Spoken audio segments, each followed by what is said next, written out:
Welcome 2026 and bye 2025. ဒီ gym ဆော့ပြီးလို့ရလာတဲ့ impact ကလေစောက်ရန်ကောင်းတယ်ဗောနော်2025နေဘာတင်ခန်းစာတွေရခဲ့လဲဗောနော်2025နေပြီးတော့ဒီ2026ရောဘယ်လိုဖြတ်တန်းမလဲဗောဆိုတော့ကျွန်တော်ဗီဒီယိုလုပ်မယ်ဒါပေမဲ့ public မှာမတင်ဘူးတော့ဆုံးဖြတ်ထားရဗောနော်ဒါပေမဲ့ဘာမှဖြစ်ပါဘူးကျွန်တော်အတွက်လည်းလှုပ်ရင်းနဲ့ကျွန်တော်ဒီရက်2025မှာကျွန်တော်ကြုံတွေ့ခဲ့တဲ့အတွေ့အကြုံတွေကျွန်တော်ဖြစ်ပျက်ခဲ့တဲ့ဟာတွေကျွန်တော် sharing လုပ်ရင်းနဲ့ဥပမာ depression ဖြစ်နေတဲ့လူဆိုရင်လည်းပြန်ပြီးတော့ keep going လုပ်လို့ရအောင်ဗောနော်အဲကြောင့်မို့ကျွန်တော်ဗီဒီယိုဖန်တီးလိုက်တာဗောနော်so 2025မှာကျွန်တော်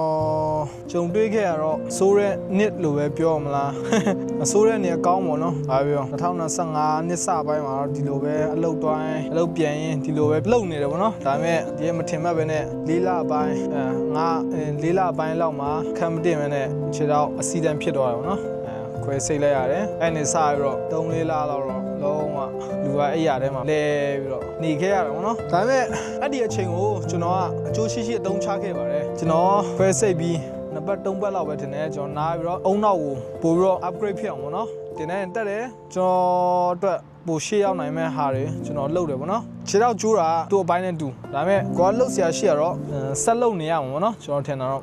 ကျွန်တော်အဲ့ဒီရဲ့ခြေတော့ accident ဖြစ်ခဲ့တဲ့အချိန်တွေကိုဘဲမှလည်းမသွားနိုင်တဲ့အချိန်တွေကိုကျွန်တော်ကောင်းကောင်းတုံးချတယ်တင်တဲ့တက်စရာရှိရတွေတက်တယ်ပေါ့နော်ဒီမှာကျွန်တော်ပြောချင်တာဘဝဒီလိုပဲဗျာဒီလားတခါကျအခက်မတင်တာတွေဖြစ်လာတတ်တယ်ဟိုကရှေ့ကိုကြိုပြီးတော့တွေးလို့မရအောင်ဆိုတော့အဲ့ဒါကြောင့်တကယ်လို့ဖြစ်လာခဲ့အောင်မှအရင်စိတ်တက်မကြဖို့ပေါ့နော်ဒီလိုပဲဘဝဆိုတာနိုင်တလဲရှိမယ်မြင်တလဲရှိမယ်အဲ့ဒါမှဘဝလို့ခေါ်မှာလေနော်ဟိုတတမတ်ထဲတွားနေဘဝဆိုတာဘယ်လိုလို့အတိတ်ပဲရှိတော့မှာဒီနှစ်2025မှာအကျက်သေးတွေနဲ့ရင်ဆိုင်ရနှစ်လည်းဖြစ်ကောင်းဖြစ်နိုင်တယ်ဒါပေမဲ့တချို့လူအတွက်လည်းဒီ2025ကပို့ပြီးတော့ level တစ်ခုရောက်အောင်ဆိုအား site ထုတ်တဲ့နှစ်လည်းဖြစ်ကောင်းဖြစ်နိုင်မယ်ပေါ့နော်တယောက်နဲ့တယောက်တော့တူမှာတော့မဟုတ်ပါဘူးrelationship နဲ့ပတ်သက်လာရင်အခါကျအဆင်မပြေမှုတွေလည်းရှိလာတတ်တယ်ဗောနော်လူဆိုတာအချိန်တိုင်းတာတစ်ခုရောက်လာခဲ့ရင်အဲ့ဒီချိန်ကျရင်တစုံတစ်ယောက်ကများကိုယ့်ကိုထားတော့ခဲ့လို့ကိုကအမြဲတမ်းစိတ်တက်ကြနေရတော့ဘာလို့လုံးလို့မရဘူးလေနော်ကျွန်တော်တော့အဲ့လိုထင်တယ်အမြဲတမ်းပဲတစုံတစ်ယောက်ကိုလွမ်းလို့ဆိုပြီးတော့အကြောင်းပြချက်ပေးပြီးတော့တောက်ပြီးတော့မူးပြီးတော့လွမ်းနေတာမျိုးတော့တော်အားမပေးဘူးလို့မျိုးတော့ဝမ်းနေစရာတော့ကောင်းတယ်ဗောနော်ဘာပြောတစုံတယောက်ကိုထားတော့ခဲ့ရင်ဆိုရင်ဒါပေမဲ့ကို့မှာလှုပ်ရှားရှိရဆက်လှုပ်နေရမှာကွာတက်လားပြောချင်တာဘဝကြီးဆိုတာလဲဆက်သွားနေတာမင်းပါပဲဖြစ်နေနေ့တနေ့ဆိုတာကုံဆုံးသွားတယ်ပြီးနောက်တစ်နေ့ပြန်စတယ်အဲ့လိုနဲ့တွားနေရပါဘောနော်ကျွန်တော်တော့ keep going ဆက်သွားနေတာကိုဖြစ်စီချင်တယ်ကျွန်တော်လဲဆက်တွားနေတယ်ဗောနော်ဒီနေ့ကတော့အကောင်းဆုံးနေ့တော့မဟုတ်ဘူးပေါ့ဆိုးတဲ့နေ့အကောင်းတော့ရအောင်တော့ယူနိုင်ခဲ့တယ်ပြီးတော့အလုပ်နဲ့ပတ်သက်ပြီးတော့ပြောမှာဗောနော်အလုပ်ကတစ်ခါတော့လေကိုတဘောချတဲ့အလုပ်ကလည်းကိုဘယ်လိုပြောမလဲပါအကြောင်းပြချက်မှမပေးဘဲနဲ့ကိုထုတ်ဖြစ်ချင်တယ်ထုတ်ပြစ်နိုင်တယ်ဗောနော်တစ်ခါရရင်ကိုကအဲ့ဒီအရာကိုတွားပြီးတော့ control လုပ်လို့မရဘူးနော်ကျွန်တော်ဆိုလဲဒီနေ့ပါကြုံရလဲဆိုရင်ဒီ2025မှာကျွန်တော်တဘောချတဲ့အလုပ်တစ်ခုရတယ်ဗောနော်အဲ့ဒါကတော့ဒီရဲ့ fitness ဗောနော် fitness မှာကျွန်တော် reception ရတော့ဆိုကျွန်တော်ပြောပါတယ်ဒါပေမဲ့အမှတ်မထင်ပဲရုပ်တရက်ဘာဖြစ်တာလဲမသိပါဘူးအဲ့ဒါဘာမှအကြောင်းပြချက်မှမရှိဘူးဗောနော်ကျွန်တော်ကိုအလုပ်ရက်ဆိုင်ခိုင်းလိုက်တယ်ဗောနော်အဲ့ဒီအတွက်စိတ်မကောင်းတော့ဖြစ်ပါတယ်ဘာလို့ဆိုတော့ကျွန်တော်တဘောကြားတဲ့အလုပ်ပြီးတော့ကျွန်တော်အရင်နှစ်တက်တဲ့နယ်ပယ်ထဲမှာကျွန်တော်နေရတော့ကျွန်တော်ပျော်တယ်ဗောနော်အလုပ်လုပ်တယ်လို့တော့မခံစားရအောင်ဒါပေမဲ့လည်းအကြောင်းပြချက်မရှိပဲနဲ့အလုပ်ရက်နာခိုင်းလိုက်လေဆိုတော့လေဒါကျွန်တော်တွားပြီးတော့ထိန်းချုပ်လို့မရဘူးလေနော်ပြီးတော့ကျွန်တော်အဲ့ဒီအရာတစ်ခုပေါ်မှာပဲကျွန်တော်တွားပြီးတော့ဝမ်းနေနေလို့မရအောင်ဘာဖြစ်လဲအဲ့ဒီဟာကိုအတွက်ရက်နာလိုက်ရဆိုရင်ကိုကပိုကောင်းတဲ့နေရာတစ်ခုရဖို့အခွင့်အရေးဖြစ်ပေါ်တယ်လို့ပဲကျွန်တော်တော့မြင်တယ်ဗောနော်ဘာလို့မဆိုပဲအလုပ်တစ်ခုကနေရက်နာလိုက်တဲ့အခါမှာပိုကောင်းတဲ့အရာဖြစ်လာဖို့ဒါဒီလိုဖြစ်တာပဲလို့ကျွန်တော်တော့ခံယူထားခိုင်းစေချင်တယ်ဗောနော်အဲ့ဒီအရာကဘာလို့ငါ့ကိုဒီလိုလုပ်ရလဲဘာလို့ထုတ်လိုက်တာလဲဆိုတာမျိုးကိုကျွန်တော်တွားပြီးတော့ဖြည့်ရှင်းချက်တောင်းတာမျိုးတို့ဘာလို့တော့ကျွန်တော်တိတ်ပြီးတော့အားမပေးချင်ဘူးလို့ဘာလို့ဆိုတော့သူများရဲ့စိတ်ကိုကျွန်တော်တို့ကတွားပြီးတော့ထိန်းချုပ်လို့မရဘူးเนาะနောက်ပြီးတော့ကျွန်တော် ပြောချင်တာအားကစားလုပ်ပါကျမ်းမာရေးလိုက်စားပါနော်ကိုယ့်ရဲ့ physical ဘိုင်းကိုတိုးတက်အောင်လုပ်ပါ physical ဘိုင်းကအရေးကြီးရယ်နော်ကျွန်တော်အတွက်တော့တော်တော်အရေးကြီးရယ်တခြားလူအတွက်လည်းကျွန်တော်တော့အရေးကြီးလိမ့်မယ်လို့တော့ကျွန်တော်ထင်တယ်ပေါ့နော်ကျွန်တော်အမြင်တော့ physical ဘိုင်းကောင်းရင်လူကလေ mental ဘိုင်းမှာအလိုလိုလိုက်လာတယ်ပေါ့နော်ကျွန်တော်ဆိုရင်ကျွန်တော် gym ကိုရောက်သွားတယ်ကျွန်တော်ရဲ့နေ့တစ်နေ့မှာဘယ်လိုပဲဖြစ်နေပါစေပေါ့နော်ဒါပေမဲ့ gym ကိုကျွန်တော်တနားခွဲ2နာရီလောက် gym မှာတွားပြီးတော့အချိန်ကုန်ပါတယ်အချိန်ဖြုံးပါတယ်အဲ့ဒီ gym ဆော့ပြီးလို့ရလာတဲ့ impact ကလေစောက်ရန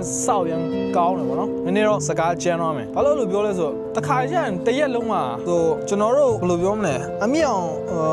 ကျွန်တော်တို့ဒီတိုးတက်အောင်လုံမဲ့အရာကျွန်တော်လုံမိလားမလုံမိလားတခါကျရင်ကျွန်တော်မတိဘူးဗျာတဲ့လားကျွန်တော်မခံစားမိဘူးပေါ့နော်တခါကျရင်ကိုတိုးတက်တဲ့အရာလုံမိရလို့ကျွန်တော်မခံစားရဘူးပေါ့နော်ဒါပေမဲ့အဲ့လိုအချိန်မှာဘာကကျွန်တော်ကိုကူညီပေးလဲဆိုဒီ gym ဆော့တာကျွန်တော်ကိုကူညီပေးတယ်တခြားတွေကျွန်တော်တိုးတက်အောင်မလုပ်ဒီတရက်အတာအတွက်မလုပ်ခဲ့မိရင်တော့မှငါကျမ်းမာရေးအတွက်ငါ gym သွားနိုင်ခဲ့တယ်ဆိုတဲ့အရာလုံးဝစောက်ရင်မိုက်တယ်ပေါ့နော်အဲကြောင့်မလို့ကျွန်တော်တော့လေ့ကျင့်ခန်းလုပ်ပါလို့ကျွန်တော်အကြံပေးချင်တယ်ကိုယ့်ရဲ့ခန္ဓာကိုယ်ဒီဆောက်ပါအဲ့ဒါအရေးကြီးရင်နော် at discipline စီကံရှိရတယ်အဲ့ဒါကြောင့်ကျွန်တော်ပြောတာ physical ဘိုင်းတန်မအောင်လုပ်တာကောင်းတယ်ဆိုတာဘာလို့ဆိုတော့အဲ့မှာကလေးလူကစီကံရှိမှရတာဗျာတိလားဒီမို့တွားရမယ်ပြီးတော့အစားအသောက်တွေဆိုလဲအရင်ကဖြစ်တယ်လို့စားရတဲ့ဆိုင်နောက်ပိုင်းမှာကိုယ့်ဘောင်နည်းနည်းစင်ချင်းစားတာမျိုးတို့ရှိလာတယ်ဗောနော်အဲ့ဒါကြောင့်ကျွန်တော်ပြောချင်တာတော့လေ့ကျင့်ခန်းလုပ်ပါလေ့ကျင့်ကျန်းမာရေးလိုက်စားပါကျွန်တော်ပြောချင်တာဗောနော်နောက်တစ်ခါ meditation လုပ်ပါတရားထိုင်ပါကျွန်တော်လဲလုပ်တယ်ဗောနော်ကျွန်တော်လှုပ်ဖြစ်တာခြေတော့ကျွန်တော်ခြေတော့ accident ဖြစ်ပြီးကနေစပြီးတော့နောက်ပိုင်းကျွန်တော်မှာအချိန်များတယ်ကျွန်တော်ဘဲမှလည်းမတွားနိုင်အောင်ဘာမှလည်းတိတ်မလုပ်နိုင်တော့ဒီနေ့တက်ဆရာရှိရတက်တယ်ပြီးရင်ကျွန်တော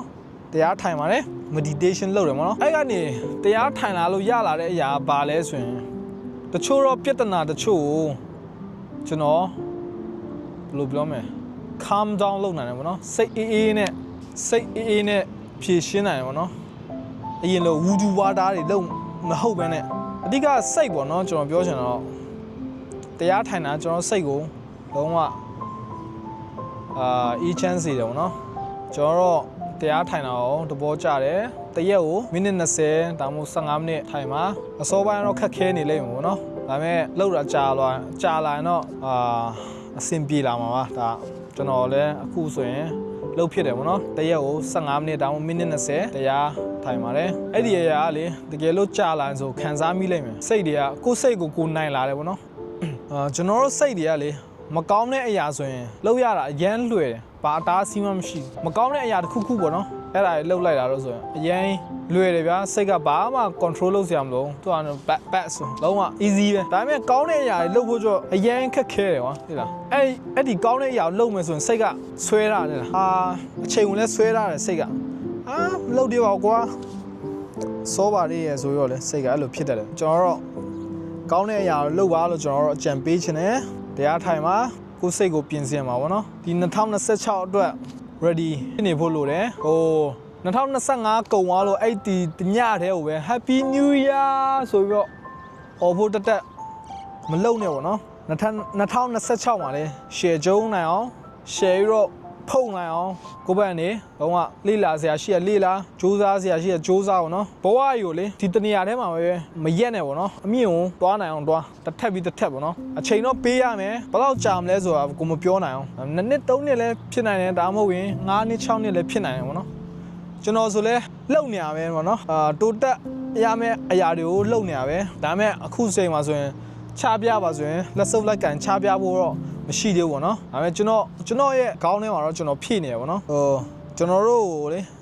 ေပိုက်ထဲကိုပဲအစာဖြည့်လို့မရဘူးဗျာတိလားကျွန်တော်ရဲ့အုံနောက်တွေကိုလည်းလုံးဝကြီးထွားအောင်ပေါ့ကျွန်တော်တို့ဖြည့်တဲ့အစာတွေဖြည့်ဖို့လိုတယ်ပေါ့နော်ဒါကြောင့်2026မှာရှယ်ဘုံမှာစူးစမ်းပါလှုပ်ရှားရှိရလှုပ်ပါစိတ်သက်ကြီးပဲကြာမနေနဲ့ပေါ့နော်ဘွားဆိုတော့နှိမ်တလဲမြင့်တလဲပဲဒါကြောင့်ကျွန်တော်ကြံပေးချင်တာအားလုံးကို2026မှာဆွဲရှယ်လှုပ်ရှားရှိရလှုပ်ဘာမှတုံဆိုင်မနေနဲ့ပေါ့နော်ပြီးတော့လည်း